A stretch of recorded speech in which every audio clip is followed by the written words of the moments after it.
ਵਿਦਿਆਰਥੀਓ, ਸਭ ਤੋਂ ਪਹਿਲਾਂ ਤੁਹਾਨੂੰ ਮੇਰੇ ਵੱਲੋਂ ਪਿਆਰ ਭਰੀ ਸਤਿ ਸ਼੍ਰੀ ਅਕਾਲ। ਸੋ ਅੱਜ ਵਾਲੀ ਕਲਾਸ ਦੇ ਵਿੱਚ ਆਪਾਂ ਵਿਆਕਰਨ ਦੇ ਨਾਲ ਸੰਬੰਧਿਤ ਪੰਜਾਬੀ ਪੇਪਰ ਬੀ ਦੇ ਨਾਲ ਸੰਬੰਧਿਤ ਕੁਝ ਮਹੱਤਵਪੂਰਨ ਪ੍ਰਸ਼ਨਾਂ ਦੇ ਬਾਰੇ ਗੱਲ ਕਰਾਂਗੇ। ਸੋ ਬੇਟਾ, ਤੁਸੀਂ ਇਹ ਕੁਐਸਚਨਸ ਵੈਸੇ ਕਲਾਸ 'ਚ ਮੇਰੇ ਐਕਸਪਲੇਨ ਕੀਤੇ ਹੋਏ ਨੇ, ਪਰ ਤੁਸੀਂ ਇਸ ਨੂੰ ਰਿਵਾਈਜ਼ ਕਰੋ, ਪੜ੍ਹੋ ਇੱਕ ਵਾਰ ਸਾਰੇ ਬੱਚੇ, ਠੀਕ ਹੈ। ਅਤੇ ਕੱਲ੍ਹ ਮੈਨੇ ਪੰਜਾਬੀ ਏ ਦਾ ਤੁਹਾਨੂੰ ਪਾਇਆ ਸੀਗਾ, ਜੋ ਮੈਟਰ PDF ਪਾਈ ਸੀ। ਤੁਸੀਂ ਨੇ ਉਸ ਨੂੰ ਵੀ ਚੰਗੀ ਤਰ੍ਹਾਂ ਲਰਨ ਕਰਨਾ, ਯਾਦ ਕਰਨਾ। ਅੱਜ ਵਾਲੀ PDF ਮੈਂ ਤੁਹਾਨੂੰ ਸੈਂਡ ਕਰਾਂਗਾ ਗਰੁੱਪ ਦੇ ਵਿੱਚ, ਅਤੇ ਤੁਸੀਂ ਉਸ ਦੇ ਵਿੱਚ ਜੋ ਪ੍ਰਸ਼ਨ ਨੇ ਉਹ ਵੀ ਤੁਸੀਂ ਜ਼ਰੂਰ ਯਾਦ ਕਰਨੇ ਨੇ।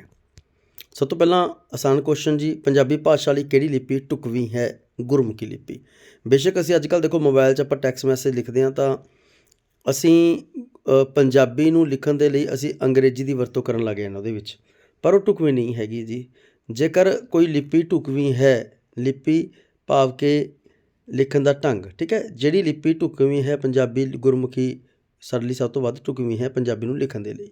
ਪੰਜਾਬੀ ਇੱਕ ਭਾਸ਼ਾ ਹੈ ਅਤੇ ਗੁਰਮੁਖੀ ਕੀ ਹੈ? ਉਸ ਨੂੰ ਲਿਖਣ ਵਾਲੀ ਇੱਕ ਲਿਪੀ ਹੈ। ਵਿਆਕਰਨ ਦੇ ਉਸ ਭਾਗ ਵਿੱਚ ਜਿਸ 'ਚ ਧੁਨੀਆਂ ਦਾ ਅਧਿਐਨ ਕੀਤਾ ਜਾਂਦਾ ਹੈ ਉਸ ਨੂੰ ਧੁਨੀ ਬੋਧ ਕਿਹਾ ਜਾਂਦਾ ਹੈ। ਪੜ੍ਹਿਆ ਸੀ ਆਪਾਂ ਨੇ, ਦੇਖੋ, ਧੁਨੀ ਬੋਧ, ਸ਼ਬਦ ਬੋਧ, ਅਰਥ ਬੋਧ, ਵਾਕ ਬੋਧ, ਹੈ ਨਾ।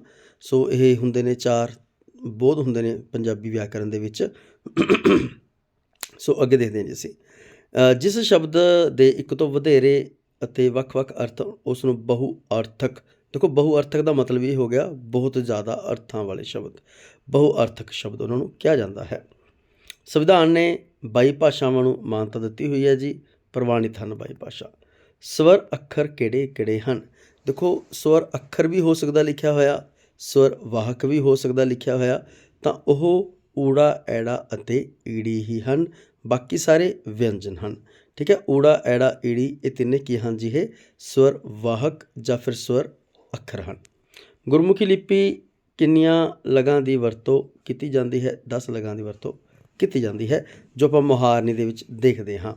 ਮੁਹਾਰਨੀ ਪੜ੍ਹ ਕੇ ਦੇਖੋ ਬੇਟਾ, ਉਹਦੇ ਵਿੱਚ ਆਪਾਂ ਦੇਖਦੇ ਹਾਂ ਜੀ ਲਗਾ। ਦੇਖੋ, ਮਾਤਰਾਵਾਂ ਕਈ ਵਾਰ ਪੁੱਛ ਲਿਆ ਜਾਂਦਾ ਹੈਗਾ ਜੀ, ਇਹ ਸਾਨੂੰ ਪਤਾ ਹੋਣਾ ਚਾਹੀਦਾ। ਦੁੱਤ ਅੱਖਰ ਕਿਹੜੇ ਹੁੰਦੇ ਨੇ, ਲਗਾ ਅੱਖਰ ਕਿਹੜੇ ਹੁੰਦੇ ਹਨ। ਸੋ ਇਸ ਕਰਕੇ ਜਿਹੜੀਆਂ ਆਪਣੇ ਸਵਰ ਵਾਹਕ ਹਨ, ਊੜਾ, ਐੜਾ, ਈੜੀ, ਤਾਂ ਉਹਨਾਂ ਤੋਂ ਬਾਅਦ ਵਿੱਚ ਉਹਨਾਂ ਨਾਲ ਲਗਾਵਾਂ ਕਿੰਨੀਆਂ ਲੱਗਦੀਆਂ ਨੇ? ਊੜਾ, ਐੜਾ, ਈੜੀ ਦੇ ਨਾਲ, ਜਿਵੇਂ ਦੇਖੋ ਅ, ਆ, ਈ, ਊ, ਓ, ਇੱਦਾਂ ਕਰਕੇ, ਹੈ ਨਾ। ਮੁਹਾਰਨੀ ਮੈਂ ਕਰਾਈ ਇਸ ਨੂੰ ਕਲਾਸ ਦੇ ਵਿੱਚ। ਸੋ ਇਹਨਾਂ ਦੀ ਗਿਣਤੀ ਕਿੰਨੀ ਬਣਦੀ ਹੈ ਜੀ? 10 ਬਣਦੀ ਹੈ ਇਹਨਾਂ ਦੀ ਗਿਣਤੀ। ਸੋ ਅੱਗੇ ਗੁਰਮੁਖੀ ਲਿਪੀ ਦੇ ਵਿੱਚ ਲਗਾਖਰਾਂ ਦੀ ਗਿਣਤੀ ਉਹ ਵੀ 3 ਹੈ ਜੀ। ਲਗਾਖਰ ਆਪਾਂ ਪੜ੍ਹੇ ਹੋਏ ਨੇ ਕਲਾਸ ਦੇ ਵਿੱਚ, ਮੈਂ ਤੁਹਾਨੂੰ ਦੱਸਿਆ ਸਮਝਾਇਆ ਸੀਗਾ ਜੀ ਇਹ। ਸੋ ਦੁੱਤ ਨੀਚੇ ਪੈਂਦੇ ਨੇ, ਲਗਾਖਰ ਉੱਤੇ ਹੁੰਦੇ ਨੇ। ਊੜੇ ਦੇ ਨਾਲ ਲਗਾਵਾਂ ਲੱਗਦੀਆਂ ਹਨ ਔਂਕੜ, ਦੁਲੈਂਕੜ ਅਤੇ ਹੋੜਾ। ਬਸ ਇਹ 3 ਹੀ ਲਗਾ ਲੱਗਦੀਆਂ ਨੇ ਊੜੇ ਦੇ ਨਾਲ। ਊੜਾ ਕਦੇ ਮੁਕਤਾ ਨਹੀਂ ਹੁੰਦਾ ਜੀ, ਐੜਾ ਮੁਕਤਾ ਹੋ ਜਾਂਦਾ ਹੈਗਾ, ਠੀਕ ਹੈ। ਐੜਾ ਬੇਟਾ ਮੁਕਤਾ ਹੋ ਜਾਂਦਾ, ਊੜਾ ਕਦੇ ਮੁਕਤਾ ਨਹੀਂ ਹੁੰਦਾ ਹੈਗਾ। ਪੰਜਾਬੀ ਵਿੱਚ ਫਾਰਸੀ ਸ਼ਬਦਾਂ ਨੂੰ ਲਿਖਣ ਦੇ ਲਈ ਨਵੀਆਂ ਧੁਨੀਆਂ ਸ਼ਾਮਿਲ ਕੀਤੀਆਂ ਨੇ 5, ਜਿਹੜੇ ਪੈਰ ਵਿੱਚ ਬਿੰਦੀ ਲੱਗਦੀਆਂ ਨੇ, ਦੇਖੋ, ਠੀਕ ਹੈ। ਇੱਕ ਅੱਖਰ ਬਾਅਦ 'ਚ ਹੋਰ ਜੁੜਿਆ ਗਿਆ, ਲੱਲੇ ਪੈਰ ਬਿੰਦੀ, ਉਹ ਜੋ ਕਿ ਪੰਜਾਬੀ ਯੂਨੀਵਰਸਿਟੀ ਦੁਆਰਾ ਇਹ ਖੋਜ ਕੀਤੀ ਗਈ ਸੀਗੀ ਜੀ। ਸੋ ਪਹਿਲਾਂ 5 ਸੀਗੇ ਜੀ, ਠੀਕ ਹੈ। 40 ਤੋਂ ਫਿਰ 41 ਬਣ ਗਏ ਸੀਗੇ। ਸੋ ਪਹਿਲਾਂ 35, ਫਿਰ 40, ਫਿਰ 41 ਅੱਖਰ। ਸੋ ਇਹ 5 ਫਾਰਸੀ ਨੂੰ ਸ਼ਬਦਾਂ ਨੂੰ ਲਿਖਣ ਦੇ ਲਈ। ਅਰਬੀ ਫਾਰਸੀ ਦੀਆਂ ਕੁਝ ਧੁਨੀਆਂ ਹੁੰਦੀਆਂ ਨੇ, ਉਹਨਾਂ ਨੂੰ ਅੰਕਿਤ ਕਰਨਾ ਹੁੰਦਾ ਹੈ, ਇਸ ਕਰਕੇ ਅਸੀਂ ਪੈਰ ਵਿੱਚ ਬਿੰਦੀ ਲਾ ਕੇ ਕਰਦੇ ਹਾਂ। ਬੀਤ ਚੁੱਕਾ ਸਮਾਂ ਭੂਤਕਾਲ। ਵਿਸ਼ਰਾਮ ਚਿੰਨ੍ਹ, ਵਿਸ਼ਰਾਮ ਚਿੰਨ੍ਹ ਜਿਹੜਾ ਇੱਕ ਸਾਈਨ ਦਿੱਤਾ ਹੈ, ਦੇਖੋ ਬੇਟਾ, ਇਹਨੂੰ ਅਸੀਂ ਵਿਸਮਿਕ ਕਹਿੰਦੇ ਹਾਂ। ਵਿਸਮਿਕ ਸ਼ਬਦ ਹੁੰਦੇ ਨੇ ਜਿਹੜੇ ਮਨ ਦੀ ਖੁਸ਼ੀ, ਗਮੀ, ਹੈਰਾਨੀ ਆਦਿ ਦੇ ਭਾਵ ਨੂੰ ਪ੍ਰਗਟ ਕਰਨ ਦੇ ਲਈ ਅਸੀਂ ਵਰਤਦੇ ਹਾਂ। ਧੁਨੀਆਂ, ਪੰਜਾਬੀ ਧੁਨੀਆਂ ਬੇਟਾ 2 ਤਰ੍ਹਾਂ ਦੀਆਂ ਹੁੰਦੀਆਂ ਹਨ। 2 ਤਰ੍ਹਾਂ ਕਿਹੜੇ ਨੇ? ਪ੍ਰਸ਼ਨ ਦਾ ਇੱਕ ਹੁੰਦਾ ਖੰਡੀ ਅਤੇ ਦੂਸਰਾ ਹੁੰਦਾ ਹੈ ਅਖੰਡੀ। ਅਖੰਡੀ ਧੁਨੀਆਂ, ਖੰਡੀ ਧੁਨੀਆਂ ਅਤੇ ਅਖੰਡੀ ਧੁਨੀਆਂ।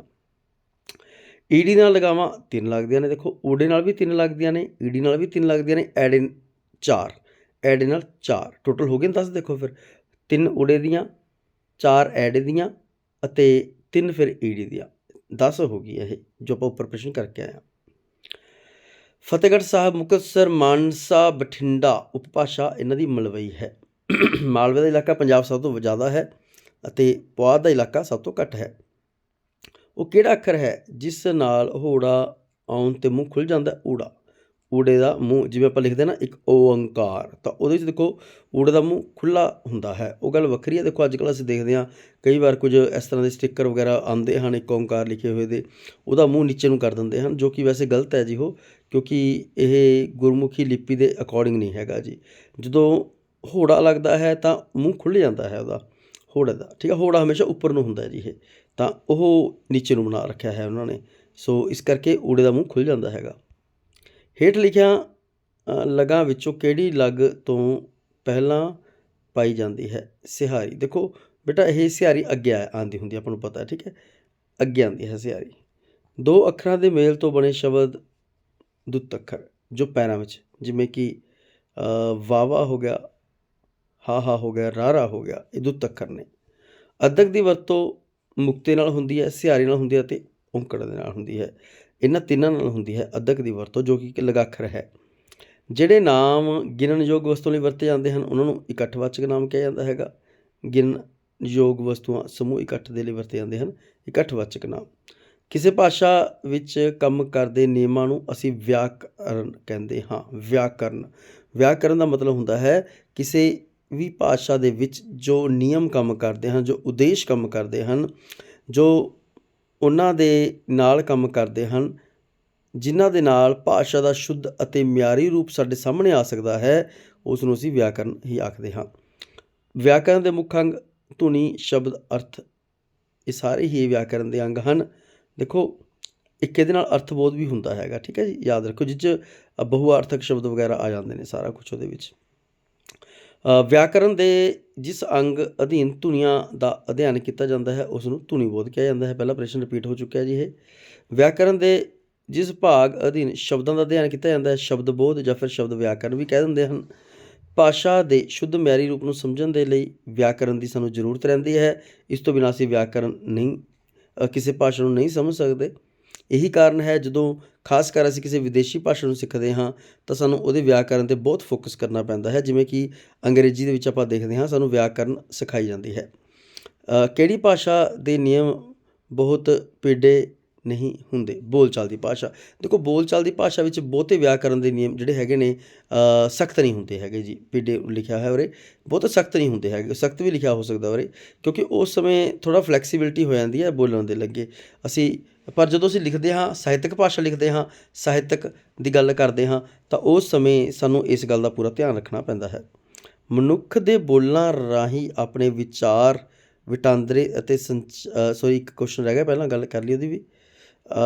ਜਿਸ ਸ਼ਬਦ ਦੇ ਅਰਥ ਹੋਣ ਉਸ ਨੂੰ ਸਾਰਥਕ ਕਿਹਾ ਜਾਂਦਾ ਹੈ ਅਤੇ ਜਿਹਦੇ ਅਰਥ ਨਾ ਬਣਦੇ ਹੋਣ ਉਸ ਨੂੰ ਨਿਰਾਰਥਕ ਕਿਹਾ ਜਾਂਦਾ ਹੈ। ਜਿਵੇਂ ਦੇਖੋ ਸਾਰਥਕ ਵਿੱਚ ਆ ਜਾਂਦਾ ਹੈਗਾ, ਜਿਵੇਂ ਆਪਾਂ ਗੱਲ ਕਰਦੇ ਹਾਂ ਰੋਟੀ ਹੈਗਾ ਸਾਰਥਕ ਸ਼ਬਦ ਹੈ, ਉਹਦਾ ਅਰਥ ਹੈ ਰੋਟੀ ਦਾ। ਆਪਾਂ ਫਿਰ ਕਹਿ ਦਿੰਦੇ ਹਾਂ ਰੋਟੀ ਖਾ ਲਓ ਭਾਈ। ਹੁਣ ਜਿਹੜਾ ਰੋਟੀ ਹੈ ਇਹ ਨਿਰਾਰਥਕ ਹੈ। ਪਾਣੀ ਪੂਣੀ, ਜਿਹੜਾ ਪੂਣੀ ਧਾਣੀ ਹੈ ਇਹ ਨਿਰਾਰਥਕ ਨੇ ਜੀ, ਠੀਕ ਹੈ। ਸੋ ਉਹ ਸ਼ਬਦ ਜਿਨ੍ਹਾਂ ਦਾ ਅਰਥ ਹੋਵੇ ਸਾਰਥਕ ਹਨ ਅਤੇ ਜਿਨ੍ਹਾਂ ਦਾ ਨਾ ਹੋਵੇ ਉਹ ਨਿਰਾਰਥਕ ਹਨ। ਇਹ ਬਿਲਕੁਲ ਉਸ ਤਰ੍ਹਾਂ ਹੀ ਨੇ ਜਿਸ ਤਰ੍ਹਾਂ ਪੋਜ਼ੀਟਿਵ ਅਤੇ ਨੈਗੇਟਿਵ ਹੁੰਦੇ ਨੇ। ਹਾਂਜੀ, ਅੱਗੇ ਦੇਖੋ ਬੇਟਾ, ਮਨੁੱਖ ਦੇ ਬੋਲਾਂ ਰਾਹੀਂ ਆਪਣੇ ਵਿਚਾਰ ਵਟਾਂਦਰੇ ਅਤੇ ਸੰਚਾਰ ਦੇ ਸਾਧਨ ਨੂੰ ਕੀ ਕਹਿੰਦੇ ਹਨ? ਭਾਸ਼ਾ ਜਾਂ ਬੋਲੀ ਕਹਿੰਦੇ ਹਨ। ਸੋ ਅਸੀਂ ਜੋ ਬੋਲਚਾਲ ਦੀ ਭਾਸ਼ਾ ਅਸੀਂ ਵਰਤਦੇ ਹਾਂ, ਬੋਲਦੇ ਹਾਂ, ਅਤੇ ਉਹਨਾਂ ਨੂੰ ਅਸੀਂ ਕੀ ਬੋਲਦੇ ਹਾਂ ਬੇਟਾ? ਉਹਨਾਂ ਨੂੰ ਅਸੀਂ ਬੋਲੀ ਕਹਿੰਦੇ ਹਾਂ। ਬੋਲੀ ਕਿੰਨੇ ਪ੍ਰਕਾਰ ਦੀ ਹੁੰਦੀ ਹੈ? ਦੇਖੋ ਬੇਟਾ ਮੁੱਖ ਤੌਰ 'ਤੇ ਜਿਹੜੀ ਬੋਲੀ ਹੁੰਦੀ ਹੈ ਉਹ ਦੋ ਤਰ੍ਹਾਂ ਦੀ ਹੁੰਦੀ ਹੈ, ਮੌਖਿਕ ਬੋਲੀ ਅਤੇ ਸਾਹਿਤਕ ਬੋਲੀ। ਲਿਖਣ ਲੱਗੇ ਲਿਖਤੀ ਬੋਲੀ, ਠੀਕ ਹੈ, ਅਤੇ ਬੋਲਚਾਲ ਵਾਲੀ ਬੋਲੀ ਜਿਸ ਨੂੰ ਅਸੀਂ ਬੋਲ ਕੇ ਕਰਦੇ ਹਾਂ। ਮੂੰਹ ਰਾਹੀਂ ਬੋਲਿਆ ਜਾਣ ਵਾਲਾ ਉਸ ਨੂੰ ਮੌਖਿਕ ਰੂਪ ਕਿਹਾ ਜਾਂਦਾ ਹੈਗਾ। ਪੰਜਾਬੀ ਨੂੰ ਪੰਜਾਬ ਦਾ ਵਿੱਚ ਭਾਸ਼ਾ ਦਰਜਾ ਹੈ, ਪਹਿਲਾ ਦਰਜਾ ਹੈ। ਰਾਜ ਭਾਸ਼ਾ ਹੋਣ ਦਾ ਦਰਜਾ ਹੈ। ਪਹਿਲੀ ਭਾਸ਼ਾ ਪੰਜਾਬ ਦੀ ਪੰਜਾਬੀ ਹੈ, ਪੰਜਾਬ ਦੀ ਰਾਜ ਭਾਸ਼ਾ ਪੰਜਾਬੀ ਹੈ। ਟਕਸਾਲੀ ਭਾਸ਼ਾ ਕਿਹੜੀ ਹੈ? ਟਕਸਾਲੀ ਉਪਭਾਸ਼ਾ ਕਿਹੜੀ ਹੈ? ਉਹ ਮਾਝੀ ਹੈ, ਜਿਹੜੀ ਬੇਟਾ ਅੰਮ੍ਰਿਤਸਰ ਸਾਈਡ ਉਹ ਬੋਲੀ ਜਾਂਦੀ ਹੈ। ਸੋ ਉਸ ਨੂੰ ਅਸੀਂ ਕਹਿੰਦੇ ਹਾਂ ਜੀ ਟਕਸਾਲੀ ਭਾਸ਼ਾ। ਟਕਸਾਲੀ ਦਾ ਮਤਲਬ ਹੁੰਦਾ ਹੈ ਸ਼ੁੱਧ ਰੂਪ, ਮਿਆਰਾ ਰੂਪ। ਸੋ ਜਿਹੜੀ ਮਾਝੀ ਹੈ ਇਸ ਨੂੰ ਮਿਆਰਾ ਰੂਪ ਮੰਨਿਆ ਜਾਂਦਾ ਹੈ, ਜਿਹੜੀ ਅੰਮ੍ਰਿਤਸਰ ਗੁਰਦਾਸਪੁਰ ਸਾਈਡ ਵਰਤੀ ਜਾਂਦੀ ਹੈ, ਤਰਨਤਾਰਨ ਸਾਈਡ ਵਰਤੀ ਜਾਂਦੀ ਹੈ। ਭਾਸ਼ਾ ਦੀ ਸਭ ਤੋਂ ਛੋਟੀ ਇਕਾਈ ਧੁਨੀ ਹੈ ਬੇਟਾ। ਧੁਨੀਆਂ ਦੇ ਨਾਲ ਫਿਰ ਸ਼ਬਦ ਬਣਦੇ ਹਨ ਅਤੇ ਫਿਰ ਵਾਕ ਬਣਦੇ ਹਨ। ਧੁਨੀ ਕੀ ਹੈ? ਧੁਨੀ ਦਾ ਅਰਥ ਹੁੰਦਾ ਬੇਟਾ ਆਵਾਜ਼, ਜੋ ਸਾਡੇ ਮੂੰਹ ਰਾਹੀਂ ਆਵਾਜ਼ਾਂ ਨਿਕਲਦੀਆਂ ਨੇ ਉਹਨੂੰ ਅਸੀਂ ਧੁਨੀ ਕਹਿੰਦੇ ਹਾਂ। ਜਿਸ ਧੁਨੀ ਦੇ ਉਚਾਰਨ ਸਮੇਂ ਸਾਹ ਮੂੰਹ ਵਿੱਚੋਂ ਬੇਰੋਕ ਨਿਕਲਦਾ ਹੈ ਉਸ ਨੂੰ ਅਸੀਂ ਸਵਰ ਧੁਨੀਆਂ ਕਹਿੰਦੇ ਹਨ। ਜਿਸ ਤਰ੍ਹਾਂ ਕਿ ਮੈਂ ਤੁਹਾਨੂੰ ਦੱਸਿਆ ਹੈ 3 ਸਵਰ ਵਾਹਕ ਹਨ, ਊੜਾ, ਐੜਾ, ਈੜੀ, ਅਤੇ ਜਿਹੜੀਆਂ ਬੇਟਾ ਸਵਰ ਧੁਨੀਆਂ ਹਨ ਉਹਨਾਂ ਦੀ ਗਿਣਤੀ 10 ਮੰਨੀ ਗਈ ਹੈ। ਸੋ ਸਵਰ ਧੁਨੀਆਂ ਜਿਨ੍ਹਾਂ ਦੇ ਉਚਾਰਨ ਸਮੇਂ ਜਿਹੜੀ ਹਵਾ ਹੁੰਦੀ ਹੈ ਉਹ ਬੇਰੋਕ ਗਤੀ ਨਾਲ ਬਿਨਾਂ ਕਿਸੇ ਬੈਰੀਅਰ ਦੇ, ਬਿਨਾਂ ਕਿਸੇ ਰੋਕ ਟੋਕ ਦੇ ਬਾਹਰ ਨਿਕਲਦੀ ਹੈ। ਉਚਾਰਨ ਅੰਗ ਕੋਈ ਰੁਕਾਵਟ ਨਹੀਂ ਪਾਉਂਦੇ ਉਹਦੇ ਵਿੱਚ। ਸਵਰ ਵਾਹਕ ਸਵਰ ਅਸੀਂ ਕਹਿੰਦੇ ਹਾਂ ਉਹਨਾਂ ਨੂੰ। ਪੰਜਾਬੀ ਨੂੰ ਕਿਸ ਨੂੰ ਪੰਜਾਬੀ ਭਾਸ਼ਾ ਦਾ ਪਹਿਰਾਵਾ ਕਿਹਾ ਗਿਆ ਹੈ? ਦੇਖੋ, ਜੇਕਰ ਲਿਪੀ ਨਾ ਹੋਵੇ ਤਾਂ ਕੋਈ ਭਾਸ਼ਾ ਬਹੁਤਾ ਸਮਾਂ ਜਿਉਂਦੀ ਨਹੀਂ ਰਹਿ ਸਕਦੀ ਹੈਗੀ। ਪੰਜਾਬੀ ਭਾਸ਼ਾ ਦਾ ਪਹਿਰਾਵਾ ਲਿਪੀ ਨੂੰ ਕਿਹਾ ਗਿਆ ਹੈ ਕਿਉਂਕਿ ਉਸ ਨੇ ਹੀ, ਲਿਪੀ ਨੇ ਹੀ ਕਿਸੇ ਭਾਸ਼ਾ ਨੂੰ ਬਚਾ ਕੇ ਰੱਖਣਾ ਹੁੰਦਾ ਹੈ। ਅੱਗੇ ਦੇਖਦੇ ਹਾਂ ਅਸੀਂ, ਜਿਹੜੀਆਂ ਧੁਨੀਆਂ ਨੂੰ ਬੋਲਣ ਸਮੇਂ ਉਚਾਰਨ ਅੰਗ ਕੋਈ ਰੁਕਾਵਟ ਨਹੀਂ ਪਾਉਂਦੇ ਉਹਨਾਂ ਨੂੰ ਸਵਰ ਧੁਨੀਆਂ ਕਿਹਾ ਜਾਂਦਾ, ਜਿਸ ਤਰ੍ਹਾਂ ਮੈਂ ਪਹਿਲਾਂ ਐਕਸਪਲੇਨ ਕਰ ਚੁੱਕਿਆ ਹਾਂ। ਅਤੇ ਜਿਨ੍ਹਾਂ ਧੁਨੀਆਂ ਨੂੰ ਬੋਲਚਾਲ ਸਮੇਂ ਉਚਾਰਨ ਅੰਗ ਥੋੜ੍ਹੀ ਬਹੁਤ ਰੁਕਾਵਟ ਪਾ ਦਿੰਦੇ ਹਨ ਉਹਨਾਂ ਨੂੰ ਅਸੀਂ ਵਿਅੰਜਨ ਧੁਨੀਆਂ ਦਾ ਨਾਮ ਦਿੰਦੇ ਹਾਂ। ਵਿਅੰਜਨ ਧੁਨੀਆਂ ਜਿਨ੍ਹਾਂ ਦੇ ਉਚਾਰਨ ਸਮੇਂ ਬੇਟਾ ਜਦੋਂ ਹਵਾ ਸਾਡੇ ਮੂੰਹ 'ਚੋਂ ਬਾਹਰ ਨਿਕਲਦੀ ਹੈ ਤਾਂ ਉਚਾਰਨ ਅੰਗ ਕੋਈ ਨਾ ਕੋਈ ਰੁਕਾਵਟ ਪਾਉਂਦੇ ਹਨ। ਰੁਕਾਵਟ ਦਾ ਮਤਲਬ ਇਹ ਹੁੰਦਾ ਬੇਟਾ ਕਿ ਕਦੇ ਉਚਾਰਨ ਅੰਗ ਇੱਕ ਦੂਜੇ ਦੇ ਨੇੜੇ ਆ ਜਾਂਦੇ ਨੇ, ਕਦੇ ਦੂਰ ਹੋ ਜਾਂਦੇ ਹਨ, ਕਦੇ ਇੱਕ ਦੂਜੇ ਨਾਲ ਸਪਰਸ਼ ਕਰਦੇ ਹਨ। ਠੀਕ ਹੈ, ਸੋ ਅਲੱਗ-ਅਲੱਗ ਸਥਿਤੀ ਹੁੰਦੀ ਹੈ ਜੀ ਵਿਅੰਜਨ ਧੁਨੀਆਂ ਨੂੰ ਉਚਾਰਨ ਦੇ ਸਮੇਂ। ਸੋ ਅੱਗੇ ਦੂਜੇ ਅੱਖਰਾਂ ਦੇ ਪੈਰਾਂ ਵਿੱਚ ਜੋ ਅੱਖਰ ਲਿਖੇ ਜਾਂਦੇ ਹਨ ਉਹਨਾਂ ਨੂੰ ਅਸੀਂ ਦੁੱਤ ਅੱਖਰ ਕਹਿੰਦੇ ਹਾਂ। ਦੁੱਤ ਅੱਖਰ ਰਾਰਾ, ਵਾਵਾ ਅਤੇ ਹਾਹਾ। ਗੁਰਮੁਖੀ ਲਿਪੀ ਵਿੱਚ ਲਗਾ ਮਾਤਰਾਵਾਂ ਦੀ ਗਿਣਤੀ ਬੇਟਾ 10 ਹੈ। ਵੈਸੇ ਕਈ ਥਾਵਾਂ 'ਤੇ ਦੇਖੋ 9 ਵੀ ਲਿਖਿਆ ਜਾਂਦਾ ਹੈਗਾ, ਪਰ ਇਹਨਾਂ ਦੀ ਗਿਣਤੀ 10 ਮੰਨੀ ਜਾਂਦੀ ਹੈ। ਜਿਸ ਲਗਾਖਰ ਦੀ ਵਰਤੋਂ ਕਿਸੇ ਅੱਖਰ ਦੀ ਆਵਾਜ਼ ਦੁੱਗਣੀ ਕਰਨ ਦੇ ਲਈ ਵਰਤੀ ਜਾਂਦੀ ਹੈ, ਅੱਧਕ ਦੀ ਵਰਤੋਂ ਬੇਟਾ ਹੁੰਦੀ ਹੈ। ਲਗਾਖਰ ਮੈਂ ਤੁਹਾਨੂੰ ਦੱਸਿਆ ਸੀ ਬਿੰਦੀ, ਟਿੱਪੀ ਅਤੇ ਅੱਧਕ, 3 ਲਗਾਖਰ ਹੁੰਦੇ ਨੇ। ਸੋ ਜਿਹੜਾ ਅੱਧਕ ਹੈ ਦੇਖੋ ਇਹਦਾ ਮਤਲਬ ਕੀ ਹੈ? ਇਹਦਾ ਮਤਲਬ ਦੇਖੋ ਹੁੰਦਾ ਹੈ ਜਿਹੜਾ ਇਸ ਤੋਂ ਬਾਅਦ ਅੱਖਰ ਲਿਖ ਰਿਹਾ ਉਹਦੀ ਆਵਾਜ਼ ਨੂੰ ਇਹ ਡਬਲ ਕਰ ਦਿੰਦਾ ਹੈਗਾ। ਠੀਕ ਹੈ ਨਾ, ਤੋ ਇਹ ਇਸ ਕਰਕੇ ਜਿਹੜਾ ਹੈਗਾ ਬੇਟਾ ਇਹ ਜ਼ਰੂਰੀ ਹੁੰਦਾ ਹੈਗਾ। ਸੋ ਜੇਕਰ ਆਪਾਂ ਇਹਦੀ ਕੋਈ ਉਦਾਹਰਨ ਦੇਖਣੀ ਹੋਵੇ, ਦੇਖੋ ਜਿਵੇਂ ਸੱਸਾ ਅਤੇ ਜੱਜਾ ਇਹ ਬਣ ਗਿਆ ਸੱਜ, ਸੱਸਾ ਅਤੇ ਜੱਜਾ ਇਹ ਬਣ ਗਿਆ ਸੱਜ, ਪਰ ਜਦੋਂ ਅਸੀਂ ਸੱਸੇ ਅਤੇ ਜੱਜੇ ਦੇ ਉੱਪਰ ਅੱਧਕ ਪਾਤੀ ਤਾਂ ਉਹ ਬਣ ਗਿਆ ਸੱਜ। ਤਾਂ ਸੱਜ, ਜੱਜੇ ਉੱਤੇ ਜ਼ੋਰ ਆ ਜਾਊਗਾ ਫਿਰ ਉੱਥੇ, ਕਿਉਂਕਿ ਅੱਧਕ ਦਾ ਕੰਮ ਕੀ ਹੁੰਦਾ ਹੈ, ਜਿਹੜਾ ਇਹ ਤੋਂ ਬਾਅਦ 'ਚ ਅੱਖਰ ਆ ਰਿਹਾ ਹੈ ਉਹਦੇ 'ਤੇ ਜ਼ੋਰ ਦਿੱਤਾ ਜਾਂਦਾ ਹੈ, ਆਵਾਜ਼ ਦੁੱਗਣੀ ਕਰਕੇ ਬੋਲਿਆ ਜਾਂਦਾ ਹੈ। ਅੱਖਰਾਂ ਤੋਂ ਸ਼ਬਦ ਬਣਾਉਣ ਲਈ ਮਾਤਰਾਵਾਂ ਦੇ ਨਾਲ ਵਰਤੇ ਜਾਂਦੇ ਸਹਾਇਕ ਚਿੰਨ੍ਹ ਲਗਾਖਰ ਹੀ ਹੁੰਦੇ ਹਨ। ਭਾਸ਼ਾ ਦੀ ਸਭ ਤੋਂ ਵੱਡੀ ਇਕਾਈ ਵਾਕ ਹੈ। ਵਾਕ ਤੋਂ ਬੇਟਾ ਉੱਪਰ ਕੁਛ ਨਹੀਂ ਹੁੰਦਾ ਹੈਗਾ। ਵਾਕ ਨੂੰ ਹੀ ਭਾਸ਼ਾ ਦੀ ਵੱਡੀ ਇਕਾਈ ਕਿਹਾ ਜਾਂਦਾ, ਜਿਸ ਨੂੰ ਅਸੀਂ ਅੰਗਰੇਜ਼ੀ ਵਿੱਚ ਸੈਂਟੈਂਸ ਬੋਲਦੇ ਹਾਂ।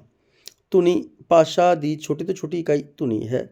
ਪੰਜਾਬੀ ਦੀਆਂ ਸਵਰ ਧੁਨੀਆਂ 10 ਹਨ, ਉੱਪਰ ਮੈਂ ਕਰ ਚੁੱਕਿਆ, ਤੁਹਾਨੂੰ 10 ਕਰਾ ਚੁੱਕਿਆ ਬੇਟਾ। ਆ, ਈ, ਊ, ਓ ਇੱਦਾਂ ਕਰਕੇ ਹੈ ਨਾ। ਸੋ ਇਹ ਮੈਂ ਪਹਿਲਾਂ ਪਰ ਗੱਲ ਕਰ ਚੁੱਕੇ ਹਾਂ।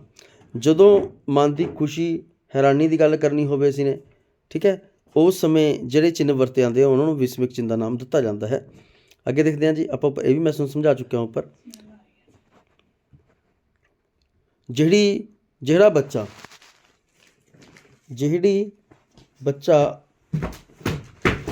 ਜਿਹੜਾ ਬੱਚਾ ਜਨਮ ਤੋਂ ਹੀ ਆਪਣੀ ਮਾਂ ਕੋਲੋਂ ਸਿੱਖਦਾ ਹੈ ਉਸ ਨੂੰ ਮਾਤ ਭਾਸ਼ਾ ਕਿਹਾ ਜਾਂਦਾ ਹੈ।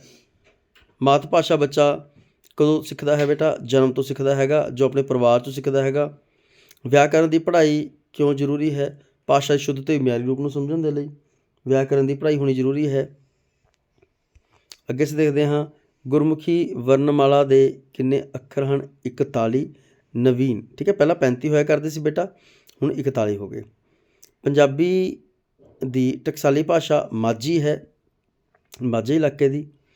ਵਿਆਕਰਨ ਵਿੱਚ ਧੁਨੀਆਂ ਦੀ ਵਿਆਖਿਆ ਕਰਨ ਵਾਲੇ ਭਾਗ ਨੂੰ ਧੁਨੀ ਬੋਧ ਕਿਹਾ ਜਾਂਦਾ ਹੈ। ਵਿਆਕਰਨ ਦਾ ਸਭ ਤੋਂ ਪਹਿਲਾ ਅੰਗ ਧੁਨੀ ਬੋਧ ਹੈ। ਵਿਆਕਰਨ ਦੇ ਸ਼ਬਦ ਬੋਧ ਨੂੰ ਅਸੀਂ ਸ਼ਬਦਾਂ ਦਾ ਅਧਿਐਨ ਕਰਦੇ ਹਾਂ। ਵਿਆਕਰਨ ਦੇ ਵਾਕ ਬੋਧ ਦੇ ਵਿੱਚ ਅਸੀਂ ਵਾਕਾਂ ਦਾ ਅਧਿਐਨ ਕਰਦੇ ਹਾਂ।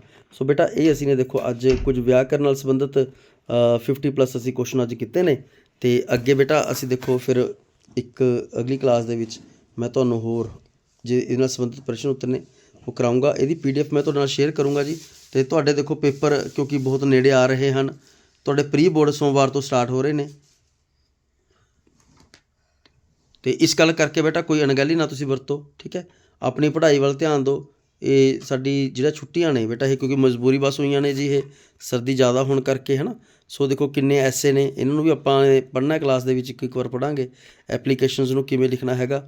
ਅਤੇ ਇਸ ਦੇ ਨਾਲ ਹੀ ਦੇਖੋ ਬੇਟਾ ਜਿਹੜੇ ਵਿਆਕਰਨ ਨਾਲ ਕੁਝ ਹੋਰ ਦੇਖੋ ਸੰਬੰਧਿਤ ਪ੍ਰਸ਼ਨ ਹੈਗੇ ਨੇ, ਚਿੰਨ੍ਹ ਵਗੈਰਾ ਹੈਗੇ ਨੇ, ਇਹਨਾਂ ਸਾਨੂੰ ਗਿਆਨ ਹੋਣਾ ਚਾਹੀਦਾ ਹੈਗਾ। ਠੀਕ ਹੈ, ਮੁਹਾਵਰੇ ਹੋ ਗਏ। ਸੋ ਇਹ ਸਾਰਾ ਕੁਛ ਅਸੀਂ ਜਿਹੜਾ ਹੈਗਾ ਆਪਣੀ ਆਉਣ ਵਾਲੀ ਕਲਾਸ ਦੇ ਵਿੱਚ ਪੜ੍ਹਾਂਗੇ। ਤੋ ਅੱਜ ਲਈ ਕੇਵਲ ਇੰਨਾ ਹੀ, ਅਤੇ ਮਿਲਦੇ ਹਾਂ ਜੀ ਕੱਲ੍ਹ ਨੂੰ ਆਪਾਂ ਆਪਣੀ ਅਗਲੇ ਟੌਪਿਕ ਦੇ ਨਾਲ।